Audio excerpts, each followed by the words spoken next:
की वारंवार तुमचे नेते म्हणतात की शिवसैनिक तुमच्यासोबत आहेत, खासदार बोलून गेले, काय नेमका? शिवसैनिक आणि पत्रकार माझ्यासोबत आहेत. कारण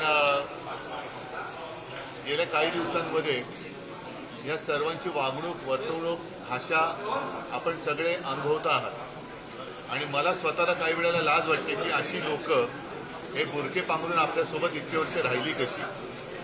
आणि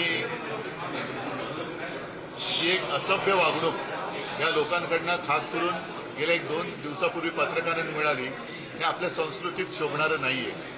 ठीक आहे, एखाद्या वेळेला कोणाला राग आला तर तो राग व्यक्त करण्याची भाषाही असू शकते, परंतु शिवीगाळी ही महाराष्ट्राची संस्कृती नाही आहे. एकूणच काय की आजपासून मी या सर्व गद्दारांच्या मतदारसंघातील माझ्या कट्टर कडवट माझ्या बोलतोय म्हणजे मी गर्वाने बोलतोय अशातला भाग नाही, तर ही शिवसेना प्रमुखांकडून आलेली एक विरासत आहे, परंपरा आहे. त्याच्यामुळे मी माझ्या म्हणतोय शिवसैनिकांना भेटण्यासाठी आणि त्याचबरोबरीने इथल्या ज्या मतदारांनी केवळ आणि केवळ शिवसेनेवरती शिवसेना प्रमुखांचा चेहरा बघून आणि मशाल बघून आम्ही जो उमेदवार दिला त्याला त्याचं काही पार्श्वभूमी किंवा इतर काही न बघता निवडून दिलं, त्या सर्व मतदारांची आणि शिवसैनिकांची मी माफी मागायला किंवा क्षमा मागण्यासाठी महाराष्ट्रामध्ये फिरणार आहे. त्यामध्ये कॉमन कारण आहे निधीचं. निधीमुळे आम्ही निधी म्हणजे त्यांनी स्वतःच मान्य केलं आहे की त्यांना फुटीसाठी निधी मिळालेला आहे. निधी याचा अर्थ तुम्हाला माहिती आहे की जेव्हा आमदार फुटले होते तेव्हा महाराष्ट्रभर 50 खोके एकदम ओके ही घोषणा सर्वत्र गावात खेड्यापाड्यात गाजली होती. अगदी मला आठवत आहे विदर्भामध्ये बैल पोळ्याच्या दिवशी बैलांवरती सुद्धा ते लिहिलं गेलं होतं. आता आमदारांना जर तेव्हा 50 कोटी दिले गेले असं म्हणत असतील तर खासदारांना किती दिले गेले असतील हा एक हिशोब ज्याला लावायचं तो लावू शकतो. दौरा सुरू झाल्यानंतर आता टीकेला सुरुवात केली की आता दौरा करून फायदा नाही, कारण की ऑलरेडी 6 खासदार याच्या अगोदर 40 आमदार खासदार गेलेले आहेत, त्यामुळे आता दौऱ्याचा फायदा नाही असं संजय चर्चेकडून सांगितलं जातं. ज्या वेळेला खासदार निवडून आले तेव्हा मीच दौरा केला होता आणि मीच दौरा केल्यानंतर माझ्याच शब्दावरती एक खासदार निवडून आले होते तेव्हा यांना घरी बसवलं होतं. जे हारले होते ना, आता जे बोंबलत आहेत बेंबीचा देठ कुठपर्यंत आहे त्यांचा मला माहिती नाही, पण तिथपासून हे बोंबलत आहेत. आता दौरा करून फायदा नाही, पण मी दौरा केला होता म्हणूनच हे खासदार निवडून आले होते. आणि आता तुम्ही म्हणजे शेतकरी, आता मला शेतकरी संघटनेचे लोक वरती भेटले, त्यांनी एक निवेदन दिलं, पीक विम्याचा पत्ता नाही, हमीभाव मिळतो की नाही माहीत नाही. म्हणजे शेतकऱ्याला त्याच्या मालाला हमीभाव नाहीये, पण आमच्या भरोश्यावरती जे निवडून आलेले खासदार आहेत त्यांना मात्र भरघोस हमीभाव मिळालाय. त्याच्यामुळे या सगळ्या उपटचुंबाने आमच्यावरती टीका करण्याचं धाडस करू नये. सर, आता खासदार झाले आणि आता त्यांच्याकडनं आमदारांशी देखील संपर्क करण्याचा प्रयत्न करत येतोय आणि काही त्यांच्या बरं, आता मला काय वाटतं आपण नेहमी मुंबईमध्ये भेटतो. आमची आणि मुख्यमंत्र्यांची विमानामध्ये उच्चस्तरीय चर्चा झाली.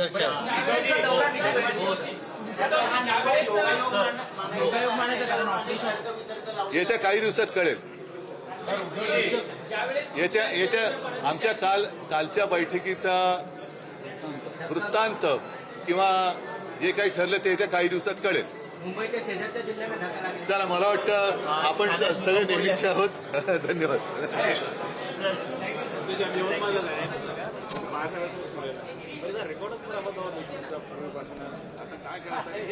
किती वेळा वर्षावर 2004 मध्ये एकदा आठवतं तुम्हाला, हे सगळ्या अपक्षांनी बंद केले होते. मातोश्री क्रीडा संस्थेमध्ये सगळे थांबले होते. हा टॉपवर होता सगळ्या अपक्षांना घेऊन. शिवाजीराव मोदी मंत्री होते. हा सगळ्यात गद्दार झाला विलासराव देशमुख. सगळ्यात जास्ती सर. आणि क्रेडिट सांगू द्या सर, जो हा निवडून यायच्यासाठी दोघांजणांची त्यावेळी ते भाषण आले सर. खरं सांगतो, आदित्य ठाकरेचं भाषण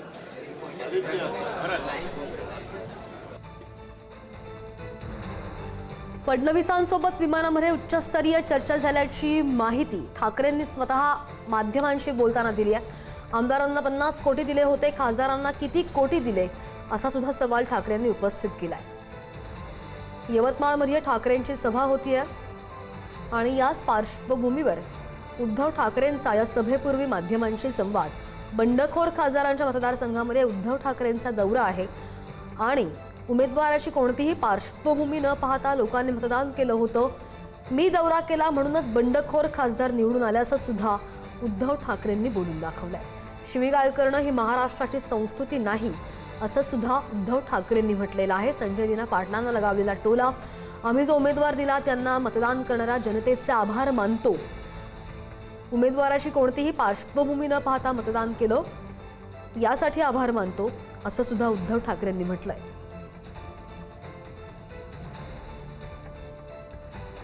आणि काल विमानामध्ये एकाच सीटवर मुख्यमंत्री फडणवीस एकाच रांगेमध्ये मुख्यमंत्री फडणवीस, आदित्य ठाकरे, उद्धव ठाकरे हे एकाच विमानामधून प्रवास करत होते. त्यावेळी काय चर्चा झाली असा सवाल माध्यमांनी उपस्थित केला असता उच्चस्तरीय लेवलची चर्चा झाली असं सुद्धा स्वतः उद्धव ठाकरेंनी म्हटलंय. हे सगळे नेते महाविकास आघाडीचे आपण पाहतोय. उद्धव ठाकरेंचा आज यवतमाळचा दौरा आहे आणि सभा होतीये काही वेळातच. या सभेपूर्वी उद्धव ठाकरेंचा माध्यमांशी संवाद.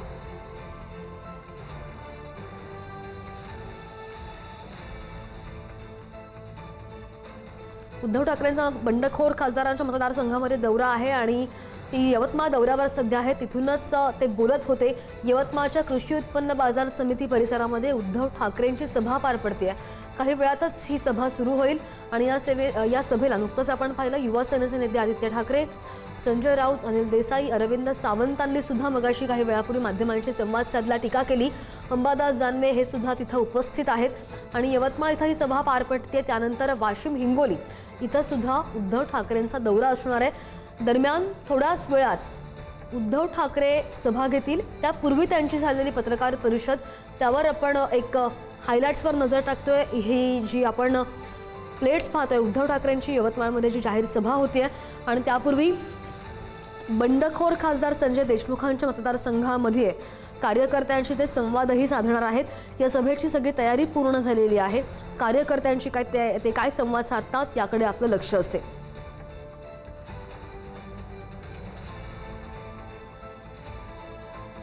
मात्र शिवीगाळ करणं ही महाराष्ट्राची संस्कृती नाही आणि मी जी नावं सांगितली त्या नावांना मतदान केल्यानं कार्यकर्त्यांचे त्यांनी आभार सुद्धा मानलेले आहेत.